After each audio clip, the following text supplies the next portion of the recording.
My name is Mussler-Wright, and I build with Legos professionally. That's my job. So my question is, so why am I doing this presentation tonight? Because not only do I work with Legos, but on occasion I go to Burning Man. Are there any burners in the house tonight? Let's hear it. This is my roommate Scotty. This is 1996. We brought some Legos to Burning Man. What is Burning Man? There's been PhD dissertations written about this. Suffice it to say that it's an art festival in Nevada where anything can and does happen. Anything. Give you the story. In 1998, Lego releases their robotic product Mindstorms, and they have this great idea that they're going to tour all kinds of geeky venues across the country and show it off, including Burning Man. This is a great idea from their PR department, and I get a call. This is a photograph. People, I'm going to get paid to go to Burning Man. I love this country. Then, of course, I get married in June of 1998, and the event happens in August, and so I have a conversation with my wife, and this is a photograph.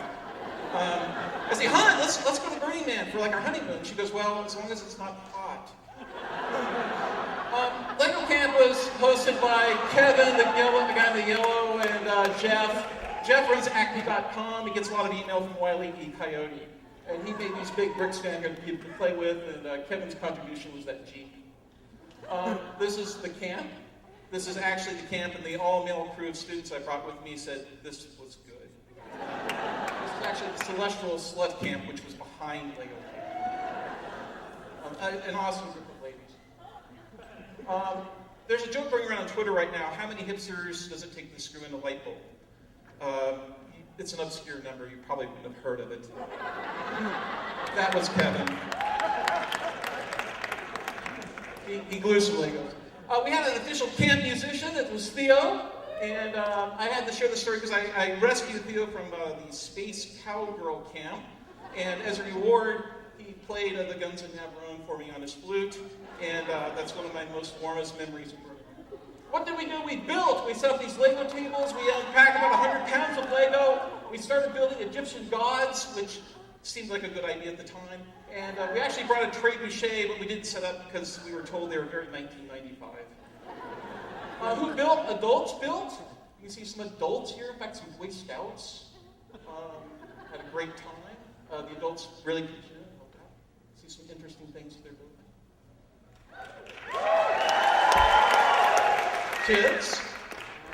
Kids built. A lot of children, in fact. In fact, this is one of my all-time favorite photos of Burning Man with a little tyke there with the sculpture of the heart in the foreground there.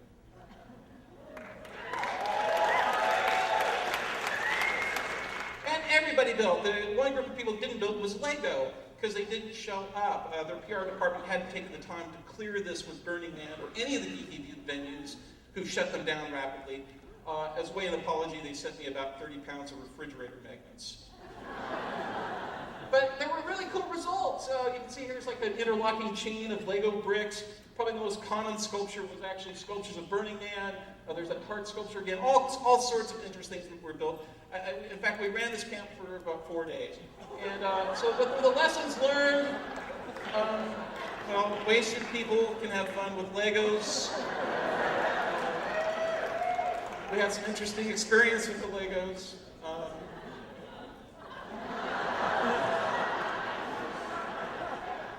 Naked people have fun with Legos too, so they're a great party favorite people. This fellow here on the right was German, didn't speak a word of English. He laboriously built that spaceship and moved on. Kids, a lot of people bring their kids to Burning Man, strangely enough, and they have a great time, I'm sure, but they need things to do, and we provided a safe and wonderful environment for them to come and build. I heard for years about stories of Lego bricks percolating out of the playa, like weeds. But I have to say that Burning Man itself does a great job of cleaning up after their event now. They have a year-round crew that does it. Mood prefers to matter out of place. And as for the future, I can only recommend that if you haven't been to Burning Man, please go to Burning Man and please bring some Legos, because I think you would have an awesome time.